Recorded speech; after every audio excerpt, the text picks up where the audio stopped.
بالأمس في المغرب عرضنا لحضراتكم توقيع رئيس الحكومة المغربية سعد الدين العثماني واللي هو من حزب العدالة والتنمية اللي بيقود الحكومة في المغرب.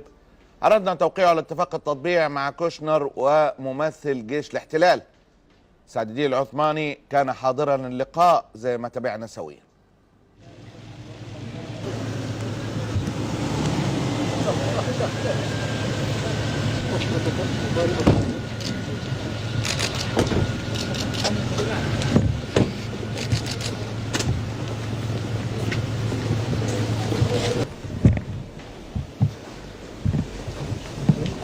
How are you? Hello, great to see you. Happy to see you. Thank you very much. Thank you. You also. They were saying in Israel that the number one destination for Israelis is now Abu Dhabi, but they think that now will become Pearl. لا يبارك عمر سيدي. الله يبارك فيك. عمر سيدي لا يطول عمر سيدي. بارك الله فيك. هذا سعيد. شكرا جزيلا على هذه الحفلة استقبال، واحنا فرحين وسنينا عمرنا سنين هذه الساعة المباركة. ايوه احنا فرحانين. الله يبارك عمر سيدي. الله يعينك. تفضل.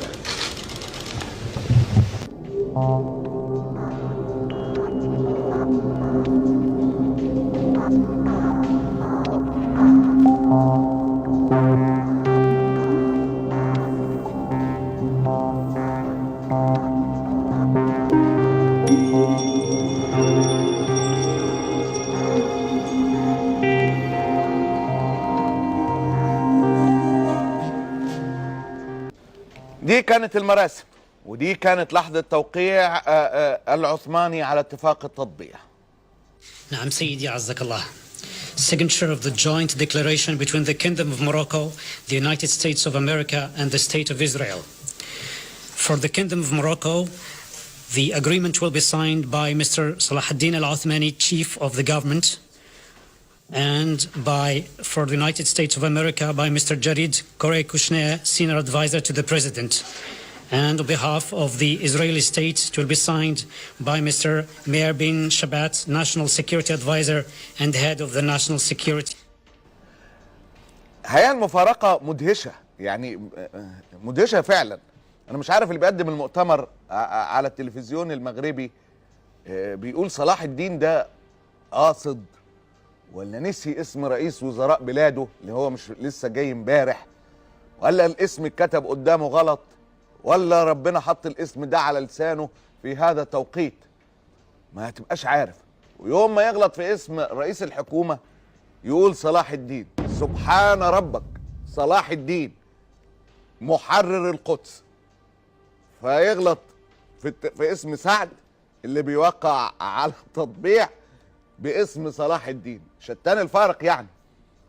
ولا ما تبقى بجد، ما لا يمكن تصل للحقيقة، يعني لا يمكن تصل الحقيقة. كمان ادهشني انه رئيس الحكومة وهو بيتقال اسمه غلط من كتر ذهول اللحظة، ده تقديرنا المتواضع، يعني من كتر ذهول اللحظة اللي هو بيحضرها، اللي ما كانش ممكن يتخيل انها تتكتب عليه في يوم من الايام. ما ركزش يعني، وهو بيتقال اسم كانت الكاميرا جايه عليه وهو بيتقال اسمه غلط، ما انتبهش ان اسمه بيتقال غلط من كتر ما هو غارق في ملكوت تاني، وفي تلك اللحظه التي لا تمحى من تاريخ اي حد، ربنا ما يكتبها على حد. يعني بيتقال اسمه في نفس اللحظه وهو من كتر المصيبه، توقع يعني من كتر المصيبه هو مش قادر يفكر ان اسمه بيتقال غلط. مش متخيل ان هو يعني هو تفكيره كله في حتة تانية خالص. صلاح بقى، سعد، جورجي، يقول اللي يقوله يعني هو مش سامع. سعد الدين العثماني مش سامع. ولا هو الغلط في اسم اللي بيوقع ده لان الاسم من يوقع بيكون بلا قيمة تذكر، زي بالظبط الزياني وزير خارجية البحرين. ما هو برضو يعني سبحان ربك، صدف انه وزير خارجية البحرين لما يجي يوقع يتنسي اسمه، ورئيس وزراء المغرب لما يجي يتوقع يتنسي اسمه. الزياني برضو كان الكل بيخطئ في اسمه. Thank you very much. And Foreign Minister Abdulaziz Al Zani of Bahrain, thank you. بس كان نفسي الكاميرا تكون قطع على الزاني، قصدي الزياني زي ما بيقول لما ترامب كان اشوف رياكشنه ايه. بس بتخيل انه بيضحك، هو ما الضحكه ما فرقتش وش، هو راجل جميل يعني مبتسم المحيا كده، وشيء جميل جميل جميل. اعذروه يا ناس، مغلوب على امره.